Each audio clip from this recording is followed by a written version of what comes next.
و تعالیٰ نے ان صورتوں میں کلام فرمایا ہے۔ آج سورہ آل عمران سے متعلق ہم سماعت کریں گے۔ سورہ آل عمران یہ بھی مدنی صورتوں میں سے ہے، یعنی ہجرت کے بعد اس کا نزول ہوا۔ اس میں 20 رکوع ہیں اور 200 آیات ہیں۔ آل عمران، آل عمران کے معنی ہے عمران کی اولاد۔ تو اس میں حضرت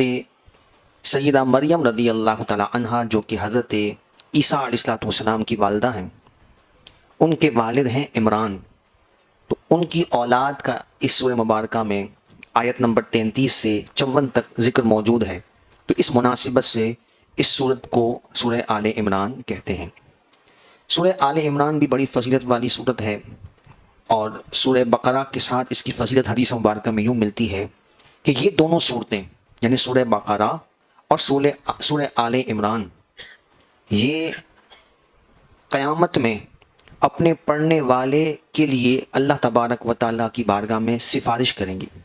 اور اس کے لیے جنت کا اللہ تعالیٰ کی بارگاہ میں سوال کریں گے۔ یعنی جو شخص سورہ آل عمران اور سورہ بقرہ کثرت سے پڑھتا ہوگا، اللہ تبارک و تعالیٰ ان صورتوں کی سفارش کے صدقے میں انہیں جنت میں داخلہ عطا فرمائے گا۔ اور ایک روایت یہ بھی ملتی ہے کہ جو شخص جمعے کے دن سورہ آل عمران کی تلاوت کرتا ہے تو رات تک فرشتے اس کے لیے دعائیں کرتے رہتے ہیں۔ اور سورہ بقرہ کی ایک فضیلت یہ بھی ہے کہ جس گھر میں شیاطین کے شر کا اندیشہ ہو، جنات کا اندیشہ ہو، تو وہاں سورہ بقرہ کی تلاوت کی جائے تو اللہ تبارک و تعالیٰ شیاطین کے شر سے اس گھر کو محفوظ فرماتا ہے۔ پھر سورہ آل عمران کے مضامین کی طرف ہم آ جائیں تو جیسا کہ میں نے عرض کیا کہ اس میں سیدہ مریم رضی اللہ تعالیٰ عنہا کی ولادت کا ذکر ہے، جو کہ حضرت عیسیٰ علیہ السلام کی والدہ ہے، اور آپ کی والدہ نے آپ کے لیے منت مانی، اس کا تفصیلی ذکر اس میں موجود ہے۔ اور پھر حضرت سیدہ مریم کی نشو و نما اور بیت المقدس میں آپ کی پرورش کا ہونا، پھر حضرت زکریا علیہ السلام کا آپ کو اپنی کفالت میں لینا، اور پھر بے موسم کے پھل حضرت سیدہ مریم کے حجرے میں پایا جانا، اللہ تعالیٰ کی طرف سے جنتی پھل آپ کو آپ کے حجرے میں عطا کیے گئے، یہ بھی اس سورہ مبارکہ میں مضامین شامل ہیں۔ پھر اسی طرح اللہ تبارک و تعالیٰ کی وحدانیت پر، نبی پاک علیہ السلام کی نبوت پر، قرآن کی صداقت پر، قرآن کے حق ہونے پر دلائل اس سورہ مبارکہ میں موجود ہیں۔ اور ایک خاص واقعہ جو نجران کے عیسائیوں کا درپیش آیا، اور عیسائی نبی پاک علیہ السلام کی بارگاہ میں بحث و مباحثہ کرنے آئے، اور جب وہ لاجواب ہو گئے تو انہوں نے مباہلے کا چیلنج کیا۔ اس واقعے کا بھی ذکر اس مبارکہ میں ہے، اور نبی پاک علیہ السلام سیدہ کائنات سیدہ خاتون جنت رضی اللہ تعالی عنہا، حضرت حسنین کریمین اور حضرت علی المرتضیٰ کرم اللہ تعالی وجہہ الکریم کو لے کر ان نجران کے عیسائیوں سے مباہلہ کرنے کے لیے تشریف لے گئے۔ مباہلہ یہ ہوتا ہے کہ جو حق پر ہے اللہ تبارک و تعالیٰ اس کے مد مقابل کو ہلاک و برباد کر دے، یہ دعا کی جائے۔ تو ان دونوں فریقین کا آپس میں مباہلہ ہونا تھا، لیکن نجران کے عیسائیوں نے یہ دیکھا کہ اتنے رونق اور اتنے نورانی چہرے ہیں، پر رونق چہروں اور نورانی چہروں کو دیکھ کر وہ کہنے لگا کہ اگر یہ ہمارے خلاف دعا کر دیں تو اللہ تبارک و تعالیٰ ہمیں ہلاک و برباد کر دے گا، اور روئے زمین پر کوئی عیسائی نہ بچے گا۔ اس نے کہا کہ میں یہ دیکھتا ہوں کہ یہ اتنے معزز چہرے ہیں کہ اگر یہ دعا کر دیں تو اللہ تعالیٰ پہاڑوں کو اپنی جگہوں سے ہٹا دے۔ ان کی دعاؤں میں اللہ نے ایسی شان رکھی ہے، ان کے چہروں میں وہ چمک ہے، اور ان کے وجود میں اللہ تعالیٰ نے ایسی برکات رکھی ہیں۔ پھر میثاق مدینہ کا اس میں یعنی ذکر ملتا ہے۔ پھر اس سورہ مبارکہ میں مکہ مکرمہ کی فضیلت کا بیان ہے، جہاد کا حکم اس میں ملتا ہے، جہاد کی فرضیت کا، سود کے حرام ہونے کا ذکر، زکوٰۃ نہ دینے والوں کی سزاؤں کا ذکر بھی اس مبارکہ میں ہے۔ پھر غزوہ بدر اور غزوہ احد کے حالات کو بھی اس مبارکہ سورہ آل عمران میں بیان کیا گیا، اور پھر شہداء کے رتبے اور مقام کو بیان کیا گیا کہ جو اللہ تبارک و تعالیٰ کی راہ میں شہید کی جائیں انہیں مردہ گمان بھی مت کرو۔ اور پھر اللہ تبارک و تعالیٰ نے اس سورہ مبارکہ کے اندر مجاہدین کے اوصاف، ان کے مراتب کو بیان فرمایا۔ پھر سورہ آل عمران کو آپ دوسرے زاویے سے دیکھیں تو اس میں ایک طرف عیسائیوں کی مذمت بھی ہمیں بڑی شدت کے ساتھ ملتی ہے کہ وہ عیسائی کہ جو حضرت عیسیٰ علیہ السلام کو اللہ کا بیٹا سمجھتے تھے، تو اس غلو اور حد سے تجاوز کرنے کی ان آیات میں مذمت ملتی ہے۔ اور قرآن نے کہا جب وہ یہ سمجھتے تھے کہ کسی کا اگر والد نہیں ہے، بغیر والد کے اگر ان کا وجود ہے تو معاذ اللہ آپ اللہ کے بیٹے ہیں۔ تو قرآن نے کہا کہ پھر حضرت آدم علیہ السلام کے بارے میں تمہارا کیا خیال ہے کہ جو بغیر باپ اور بغیر ماں کے پیدا کیے گئے، ان مثل عیسیٰ عند اللہ کمثل آدم۔ یہ مضمون بھی ہمیں سورہ آل عمران میں ملتا ہے عیسائیوں کی مذمت میں۔ اور سود سے متعلق میں نے عرض کیا کہ اس کی حرمت کا ذکر بھی ہے، اور سود کے ساتھ ساتھ اللہ تبارک و تعالیٰ نے اللہ کی راہ میں خرچ کرنے کو جوڑ دیا، متصل فرما دیا۔ اور یہ تاثر ہمیں دیا گیا قرآن پاک میں کہ بظاہر ہمیں یہ لگتا ہے کہ سود سے ہمارا مال بڑھ رہا ہے، لیکن حقیقت یہ ہے کہ وہ مال بڑھتا نہیں ہے بلکہ گھٹ جاتا ہے، اللہ تعالیٰ اس میں سے برکت کو ختم کر دیتا ہے۔ اور دوسری طرف اللہ کی راہ میں مال خرچ کرنے سے ہمیں یہ تاثر ملتا ہے کہ شاید ہمارا مال کم ہو رہا ہے، لیکن اللہ تبارک و تعالیٰ یہ ضمانت دیتا ہے کہ جو اس کی راہ میں خرچ کرتا ہے اللہ تبارک و تعالیٰ اس کے مال کو کئی گنا بڑھا دیتا ہے۔ پھر آپ دیکھیں سورۃ النساء، یہ بھی بڑی جامع صورت ہے، اور اس میں اللہ تعالیٰ نے بڑی خوبصورت مضامین ارشاد فرمائے۔ یہ بھی مدنی صورت ہے اور ہجرت کے بعد اس کا نزول ہوا۔ اور پھر آپ دیکھیں اس سورہ مبارکہ میں اللہ تبارک و تعالیٰ نے 176 آیات نازل فرمائے، اور اس میں 24 رکوع ہیں، اور نساء عربی میں عورتوں کو کہتے ہیں۔ تو چونکہ ان آیات میں کثرت سے عورتوں کے احکامات بیان کیے گئے، ان کے حقوق کو بیان کیا گیا، یعنی آپ اگر سورہ نساء کو پڑھیں تو آپ کو اندازہ ہوتا ہے کہ قرآن پاک نے عورتوں کے کیسے حقوق بیان کیے ہیں۔ اور یہ جو فیمنسٹ عورتوں کے حقوق کے نام پہ ڈھکوسلے کرتے ہیں، ان کی حقیقت آپ کو پتہ لگ جائے کہ قرآن سے بڑا کون عورتوں کے حقوق کا حقدار ہو سکتا ہے اور دائی ہو سکتا ہے اور تحفظ کرنے والا ہو سکتا ہے۔ یہ قرآن پاک کا اور اسلام کا اور شریعت محمدیہ صلی اللہ تعالیٰ علیہ وسلم کا اعزاز ہے کہ اللہ تبارک و تعالیٰ نے اتنے شاندار طریقے سے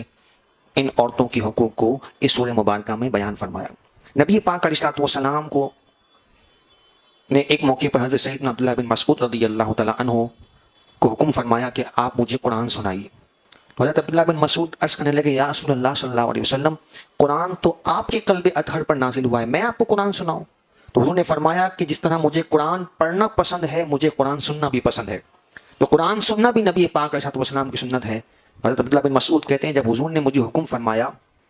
تو میں نے پھر سورہ نساء کی یہ آیت پڑھی۔ سورہ نساء کی جب میں آیات پڑھتا گیا اور پھر یہاں جب پہنچا فَكَيْفَ إِذَا جِئْنَا مِن كُلِّ أُمَّةٍ بِشَهِيدٍ وَجِئْنَا بِكَ عَلَى هَؤُلَاءِ شَهِيدًا، اس آیت مبارکہ پہ پہنچا تو نبی پاک علیہ السلام زاروں قطار ہونے لگے، حالانکہ یہ حضور کے فضل و شان کی آیت کریمہ ہے کہ قیامت میں اللہ تبارک و تعالیٰ آپ کو تمام قوموں پر گواہ بنائے گا، تمام لوگوں پر اللہ تعالیٰ رب العالمین آپ کو اعزازات عطا فرمائے گا۔ اس آیت کو سماعت کر کے حضور زاروں قطار رو رہے تھے، اور حضور صلی اللہ علیہ وسلم نے تلاوت کرنے کو موقوف کرنے کا حکم ارشاد فرمایا۔ تو یہ سورہ مبارکہ نبی پاک علیہ السلام کو بے حد پسند ہے۔ حضرت سیدنا فاروق اعظم رضی اللہ تعالیٰ عنہ فرماتے ہیں کہ سورہ نساء کو سیکھو، کیونکہ اس صورتوں میں اللہ تبارک و تعالیٰ نے، اور اس سے متصل آپ نے چند اور صورتوں کا ذکر بھی فرمایا کہ ان میں اللہ تعالیٰ نے فرض علوم کے احکامات کو بیان فرمایا۔ اور حضرت سیدنا عبداللہ بن عباس رضی اللہ تعالیٰ عنہ فرماتے ہیں کہ مردوں کو چاہیے کہ سورہ نساء پڑھے اور عورتوں کو چاہیے کہ سورہ نور پڑھے، کیونکہ اس سورہ مبارکہ میں عورتوں کے مسائل اور احکامات کو بیان کیا گیا ہے، عورتوں کے حقوق جو مردوں پر لازم ہے ان کو بیان کیا گیا ہے۔ تو یہ خاص طور پر مردوں کو پڑھنے کی اور سیکھنے کی تلقین کی گئی۔ ہمیں جب اپنے بارے میں کوئی آیات سماعت کرنے کو ملے، کوئی درس سننے کو ملے تو ہم بڑے خوش ہوتے ہیں کہ ہمارے یہ حقوق ہیں، ہمیں یہ سہولتیں ملنی چاہیے، اور ہمارے اہل خانہ کو ہمارا یہ لحاظ کرنا چاہیے۔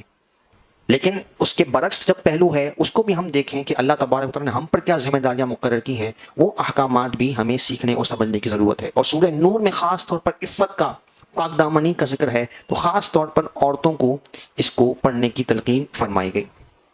پھر اس سورہ مبارکہ میں اللہ تبارک و تعالیٰ نے سورہ نساء میں میراث کے یعنی وراثت کے احکامات تفصیل سے ارشاد فرمائے، رشتہ داروں، یتیموں، مسکینوں، قریبی رشتہ داروں کے جو حقوق ہیں اور ان کے ساتھ حسن سلوک کرنا، بھلائی کرنا، یہ سارے احکامات اللہ رب العزت نے اس سورہ مبارکہ میں بیان فرمائے۔ اور پھر ازدواجی زندگی سے متعلق جو شوہر اور بیوی کے آپس میں دوسرے کے حقوق ہیں، ان کو اللہ تبارک و تعالیٰ نے اس سورہ مبارکہ میں بیان فرمایا۔ اور جہاد کے احکامات بھی نازل ہوئے، کبیرہ گناہوں کے بارے میں بھی اس سورہ مبارکہ میں ذکر ہے کہ اس میں حسد سے بچنے کی تلقین فرمائی گئی، تکبر، بخل، ریاکاری، ان کی مذمت بھی اس سورہ مبارکہ میں ملتی ہے۔ اور خاص طور پر سورہ نساء میں ایک آیت ہے، اللہ تبارک و تعالیٰ فرماتا ہے یا ایھا الذین آمنوا اطیعوا اللہ و اطیعوا الرسول و اولی الامر منکم، اے ایمان والو اللہ کی اطاعت کرو اور رسول کی اطاعت کرو، اور تم میں سے جو امر والے ہیں، جو صاحب اقتدار ہیں، جو اسلامی نظام کے ذمہ دار ہیں، رکھوالے ہیں، حکمران ہیں، ان کی اطاعت کرو۔ تو یہ خاص طور پر ایک، چونکہ میں نے عرض کیا تھا کہ یہ مدنی صورتیں ہیں اور اسلامی ریاست کے جو تقاضے ہیں ان کو بھی اللہ تبارک و تعالیٰ نے اس سورہ مبارکہ میں خاص طور پر بیان فرمایا۔ اور پھر یہ نہیں ہے کہ یہاں جو صاحب اقتدار ہے وہ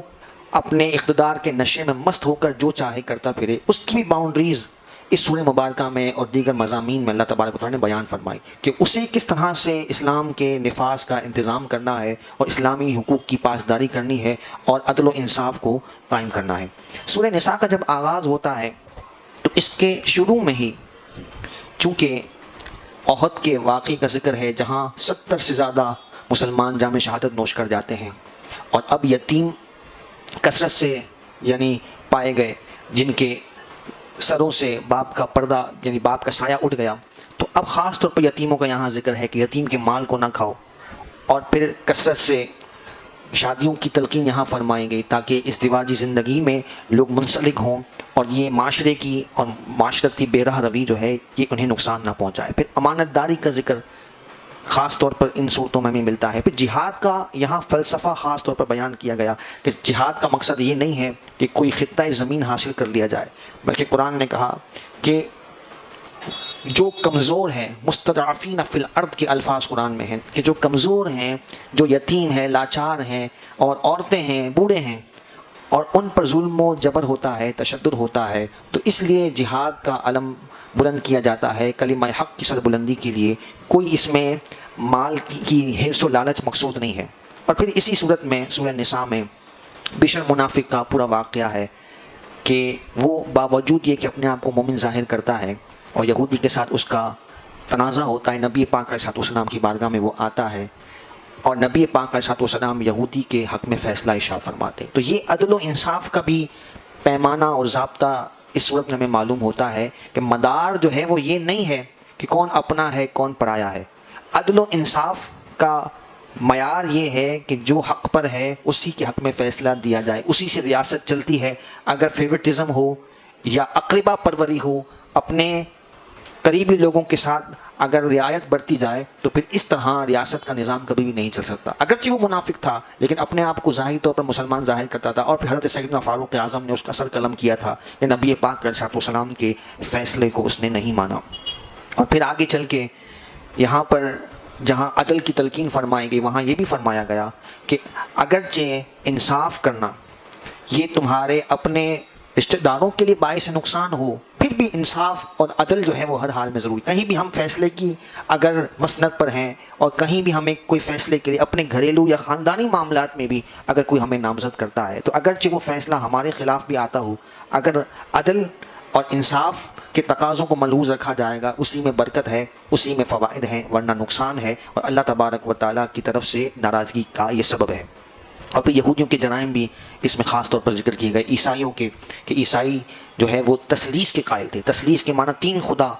کہ وہ کہتے تھے کہ اللہ ہے، جبریل امین ہے اور عیسیٰ علیہ السلام ہے، یہ تینوں مل کر ایک ذات میں حلول کر جاتے۔ اس طرح کی گھناؤنے ان کے عقائد کا بھی رد اس سورۃ نساء میں ہمیں ملتا ہے۔ اور دوسری طرف یہودیوں کی بے ضابطگی کہ انہوں نے انبیاء کو قتل کیا، اس کے درمیان میں امت مسلمہ کی پہچان ہے کہ وہ اعتدال کے ساتھ، نہ یہودیت کی طرح انبیاء کے دشمن اور نہ محبت میں اتنے غلو کرنے والے کہ وہ اللہ تعالیٰ کی شان کے خلاف یا حضرات انبیاء کی شان کے خلاف نظریہ اپنا لیں۔ ان کی مذمت جو ہے وہ اس سورہ مبارکہ میں ملتی ہے۔